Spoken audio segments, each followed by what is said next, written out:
السلام علیکم لسنرز، آئیے امارات کے اس پراسرار اور دلچسپ ناول جادوگر کی نویں قسط سنتے ہیں۔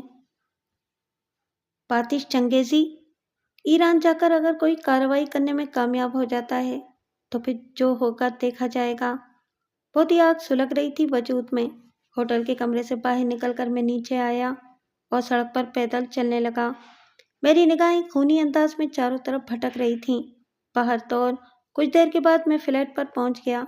ہر طرف گہرا سناٹا چھایا ہوا تھا۔ سمجھ میں نہیں آ رہا تھا کہ کیا کروں۔ اب تو رقم بھی بہت تھوڑی سی رہ گئی تھی۔ ترکی میں رہ کر کیا کروں گا اور کس طرح اپنے لیے وسائل تلاش کروں گا سوائے اس کے کہ لوٹ مار شروع کر دوں۔ بہرحال اس بات کا بھی احساس تھا کہ غلطی میری ہے۔ میں جگہ جگہ نقصان اٹھا رہا ہوں۔ اینٹ کا جواب پتھر سے دینا چاہیے۔ اگر کوئی دوست بننے کی کوشش کرے تو پہلے اس کی حقیقت جان لی چاہے۔ انیشا نے جو ڈرامہ کیا تھا اس سے میرا دل پوری طرح جھلس گیا تھا۔ ویسے اس میں کوئی شک نہیں کہ ابرانوس کی داستان بھی بالکل صحیح تھی۔ اگر میرا اندازہ غلط نہیں تو اب انیشا میری جانب رخ بھی نہیں کرے گی۔ ساری رات بے قلی میں گزری۔ سارا پروگرام درہم برہم ہو کر رہ گیا۔ وہ لوگ اب بھی میری طاق میں ہوں گے۔ باہر تو اور یہ بھی صحیح ہے کہ میں ابرانوس کی مدد سے بر وقت ہوشیار ہو گیا تھا۔ اگر کسی طرح ہیرے لے کر وہاں تک پہنچ جاتا یا کم از کم اسے یہی معلوم ہو جاتا کہ ہیرے میرے پاس موجود ہیں تو پتہ نہیں کیا ہوتا۔ خیر، تیاریاں کی، لباس پہنا، کاربائن اندرونی جیب میں چھپایا۔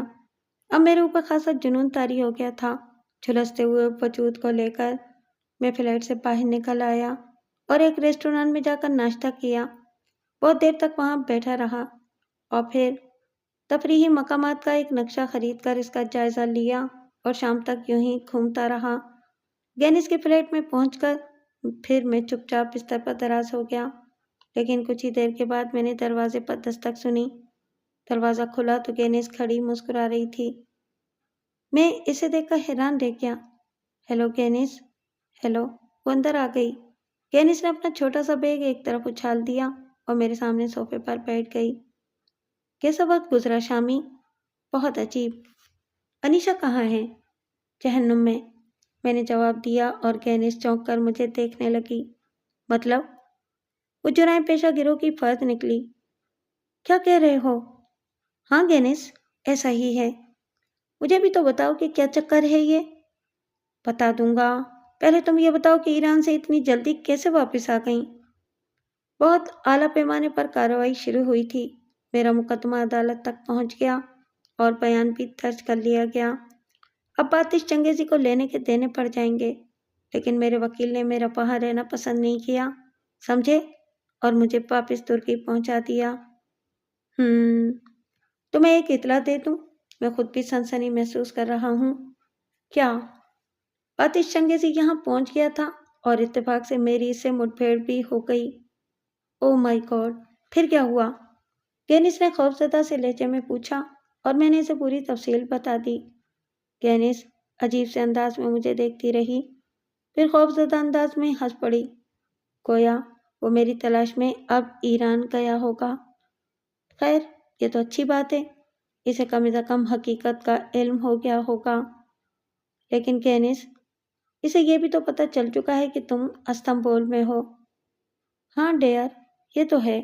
اب تم یہ بتاؤ کہ ہم کیا کریں؟ ہمیں اپنے تحفظ کا بندوبست کرنا چاہیے۔ ہاں ڈیئر، یہ تو ہے۔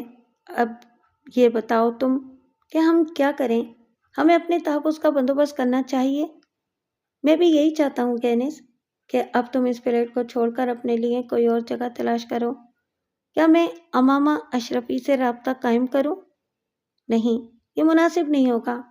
فلیٹ کی دیکھ بھال کی جا رہی ہوگی، بلکہ اگر تم اجازت دو تو میں ہی چند روز تمہارے فلیٹ میں قیام کر لوں۔ باتش چنگیزی کو تمہارے بارے میں مکمل علم ہو گیا ہوگا اور وہ دوبارہ ہماری تلاش میں، بلکہ تمہاری تلاش میں یہاں پہنچے تو کم از کم میری اس سے ملاقات تو ہو جائے گی۔ میں اسے یہی کہوں گا کہ ابھی تک تمہاری واپسی نہیں ہوئی اور تم شاید ایران میں ہی ہو۔ گینس کچھ دیر سوچتی رہی، پھر اس نے کہا، ٹھیک ہے،